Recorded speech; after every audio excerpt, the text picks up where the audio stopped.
শ্রমশ্রীতে ব্যাপক সাড়া, দুদিনেই ভালো সাড়া শ্রমশ্রী প্রকল্পে ৩,০০০-এর বেশি আবেদন। এই পোর্টালে আবেদনের বিস্তারিত তথ্য জেলা শাসকদের কাছে পড়ে যায়। এরা রাজ্যে ফিরলে মাসে ৫,০০০ টাকা কাজের সুযোগ না পাওয়া পর্যন্ত তাদের এই প্রকল্পের সাড়া। আরো ডিটেল জানাবে, আরো বিস্তারিত জানবো। সোমরাজ রয়েছে আমার সঙ্গে। সোমরাজ, দেখো, তুমি জানো যে পরিযায়ী শ্রমিকদের জন্য রাজ্য সরকারের তরফে কর্মসূচি শুরু করা হয়েছে এবং শ্রমশ্রী যে প্রকল্প যা শুরু করা হয়েছে তা মুখ্যমন্ত্রী মমতা বন্দ্যোপাধ্যায় ঘোষণা করেছিলেন। গত দুদিন আগেই পরিযায়ী শ্রমিকদের জন্য শ্রমশ্রী প্রকল্পের পোর্টাল চালু করে দেওয়া হয়েছে।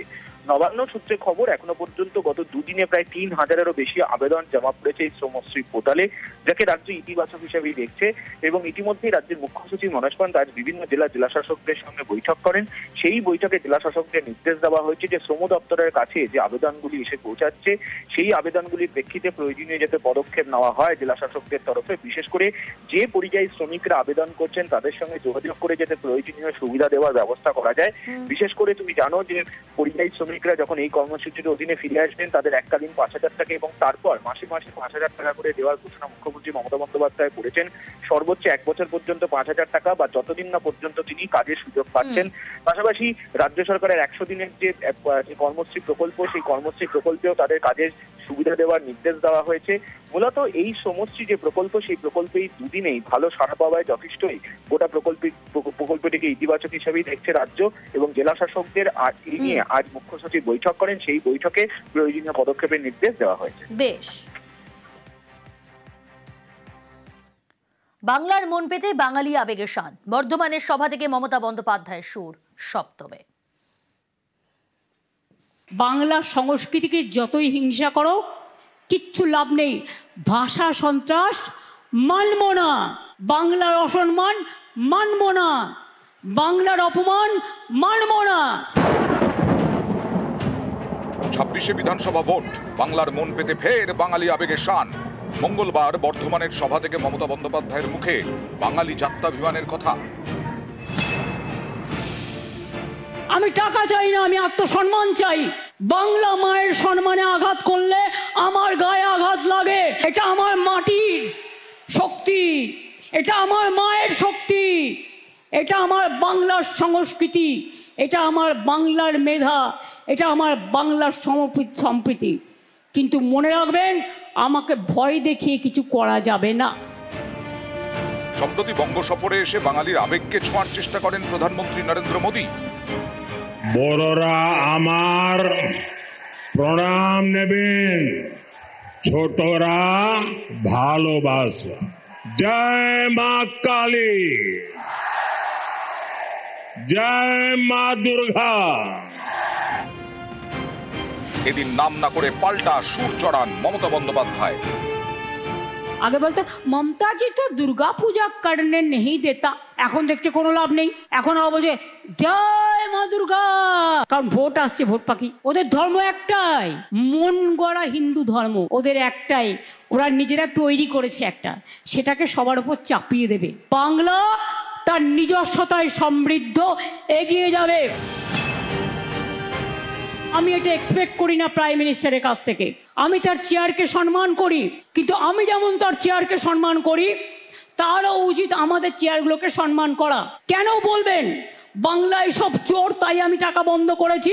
উত্তরপ্রদেশ সবচেয়ে বড় চোর, মহারাষ্ট্রের আপনার ডাবল ইঞ্জিন সবচেয়ে বড় চোর। বাংলাকে অসম্মান করার জন্য কটা টিম পাঠিয়েছিলেন? ১৮৬টা টিম পাঠিয়েছিল। Can you imagine? সব প্রশ্নের উত্তর দেওয়ার পরেও আপনারা নাম্বার কাটছেন আর বাংলাকে চোর বলছেন। বারে বারে আসবি আর বলবে বাংলায় নাকি সব বাংলাদেশিরা থাকে। তাহলে আমাদের পাশে বাংলাদেশ তো আমরা তৈরি করিনি।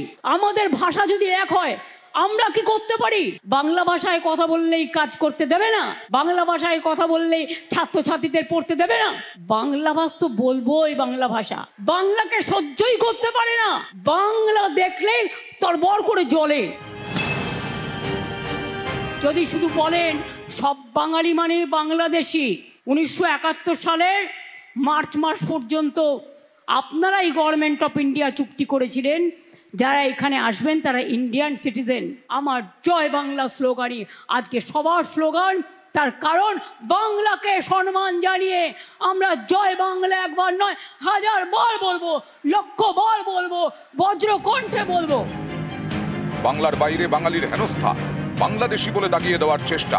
প্রতিবাদে পথে নেমেছেন মমতা বন্দ্যোপাধ্যায়, বুঝিয়ে দিয়েছেন 26-এর লড়াইয়ে বাঙালির জাত্যাভিমানী তার মন্ত্র। এদিন বর্ধমানের সভা থেকেও সেই আবেগেই শান দিলেন মমতা বন্দ্যোপাধ্যায়। নিউজ 18 বাংলা।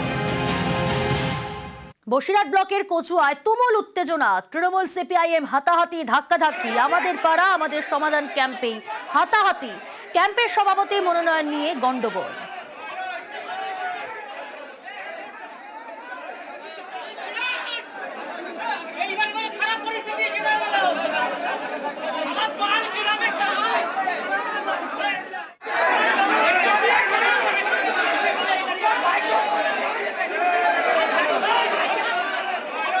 টেলিফোন লাইনে রয়েছে প্রতিনিধি অনুপম।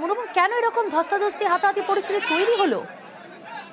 দেখো প্রিয়াঙ্কা, এই যে বসিরহাট 2 নম্বর ব্লকের কচুয়া গ্রাম পঞ্চায়েতের মোকামপুর স্কুলের ঘটনা, এখানে আমাদের পড়া আমাদের সমাধান ক্যাম্প শুরু হওয়ার সময় যে সভাপতি নির্বাচন, সেই নির্বাচন নিয়ে উত্তেজনা তৈরি হয় সিপিএম এবং তৃণমূলের মধ্যে, এবং এতটা উত্তেজনা তৈরি হয় হাতাহাতির পর্যায়ে গিয়ে পৌঁছায়।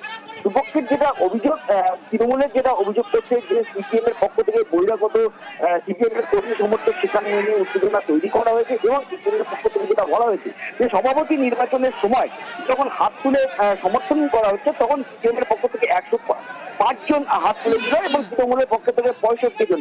সভাপতি কারণেই সিপিএম এর পক্ষ থেকেই সভাপতি নির্বাচিত হওয়া উচিত, কিন্তু তৃণমূলের পক্ষ থেকে দাবি করা হচ্ছিল যে তাদের সভাপতি করতে হবে, আর এই নিয়ে উত্তেজনা তৈরি হয় এবং হাতাহাতি হয়।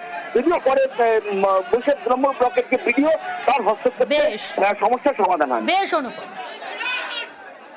সাহেবের প্রস্তাব অনুযায়ী ভোটাভুটির মাধ্যমে সভাপতি নির্বাচনকে কেন্দ্র করে সভাপতি নির্বাচনে নিরঙ্কুশ সংখ্যাগরিষ্ঠতা পাওয়া সত্ত্বেও তৃণমূলের কিছু ব্যক্তি তারা মানতে চায়নি। ওখানে যারা হাতড়া হয়েছে, ওখানে প্রশাসনের আধিকারিকরা ছিলেন, তারা ভোটার আইডি কার্ড জমা নিয়ে এন্ট্রি করার পরে ঢুকিয়ে তারপরে সেখানে ভোটাভুটি হয়েছে। সুতরাং এই তথ্যটা একদম সম্পূর্ণ ভুয়ো একটা তথ্য দেওয়া হয়েছে। আসলে নিজেদের দুর্বলতাকে ঢাকার জন্য এই ধরনের কথাবার্তা বলা হচ্ছে। ভোটাভুটি প্রক্রিয়া যখন শুরু হয়, সেই প্রক্রিয়া শুরুতে সিপিএম চক্রান্ত করে ভোটাভুটিটাকে বন্ধ করার জন্যে তারা বহিরাগত লোকজন এনে তারা ওখানে হাঁকাচেল্লা শুরু করে। কোনো ঝামেলা মারপিট কোনো কিছুই হয়নি। তারা তমলুকের দিকে নজর রাখি। তমলুকে আগ্নেয়াস্ত্র সহ জালের দুষ্কৃতী, ধৃত দুষ্কৃতী মুজাহিদ আনোয়ার উত্তরপ্রদেশের বাসিন্দা বলে জানা যাচ্ছে। সুজিত রয়েছে আমার সঙ্গে। সুজিত, কোথা থেকে এই দুষ্কৃতীকে গ্রেফতার করা হলো, কিভাবে পুলিশের জালে দুষ্কৃতী? দেখো, গোপন সূত্রে খবর পেয়ে তমলুক থানার পুলিশ এবং জেলা পুলিশের একটা টিম তারা কিন্তু হানা দেয়, এবং হানা দিয়েই তারা কিন্তু তার সন্ধান পায়।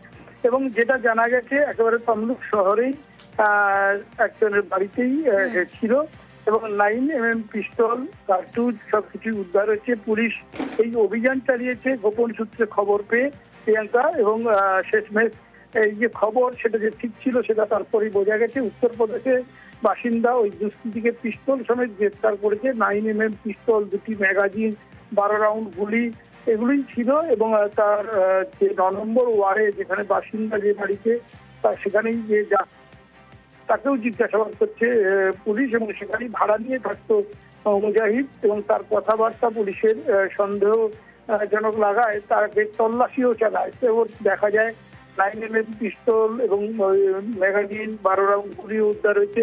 বুধবার মানে আজকে তাকে তোলা হয় তমলুক আদালতে।